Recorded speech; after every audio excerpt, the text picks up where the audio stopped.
Before we play, some background information. These two cars are fascinating in their own individual ways, but they share an uneasy relationship with each other. Or rather, the F50 has always struggled in the shadows of what many of us believe remains the ultimate supercar, the F40. Ferrari never let journalists performance test the F50 because it was slower than its older relative, but nearly 20 years after the event, that doesn't seem to matter now. Instead, all I can see is a carbon chassis, an engine block from a Formula 1 car bolted directly to it, rear suspension sprouting from the gearbox casing, and no gearshift paddles.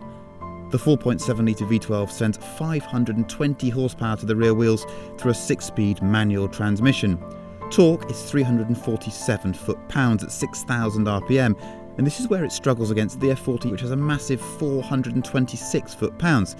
It's also heavier at 1,230 kilograms, but by modern standards, it's still a very light car. The quality stands out too. The F50 is beautifully finished. The window rubbers are neat. The doors close with a jink. Next to it, the F40 looks like a kit car. Really, it does. Only one made 20 years earlier. But wasn't that always part of its charm? It was made for driving, and nothing else seemed to matter.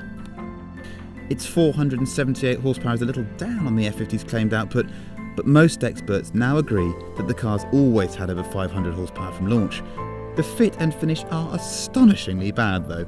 Luckily the cabin is so bare that you don't really notice.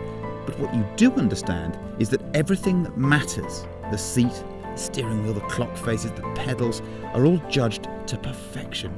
No other car gives quite the same sense of driver importance, and that's what makes the F40 so special.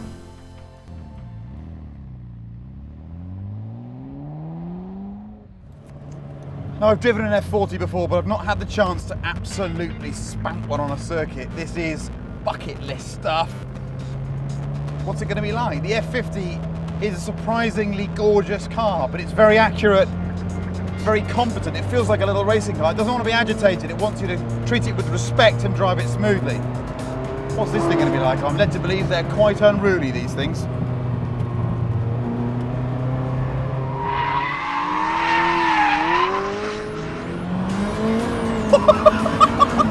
Oh! Yes! What have we got? 480 horsepower, 1200 kilograms. Jesus Christ, the boost! Yes, this is a serious car. Nothing like the noise, nothing like the throttle response. It's an animal. But it's so agile and it just throws you up the road. And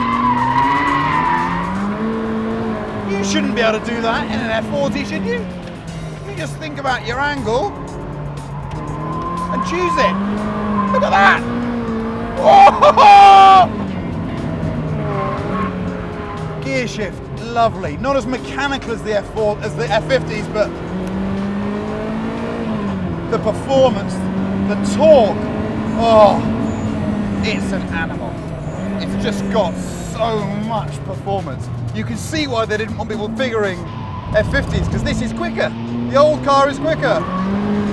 I need one of these. This is the car I've been looking for all my life, I think. It's a total hooligan, but it's connected and it's beautiful and it's fast and it's a challenge and it's got a stick and I'm in love!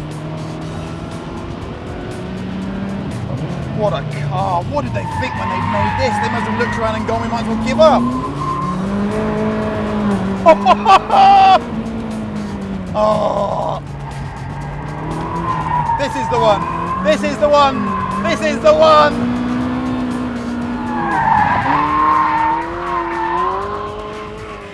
Roll off the brake and onto the throttle. I watch this tacho ahead of me. The needle flicking up to 8,500 RPM and that noise. Wow!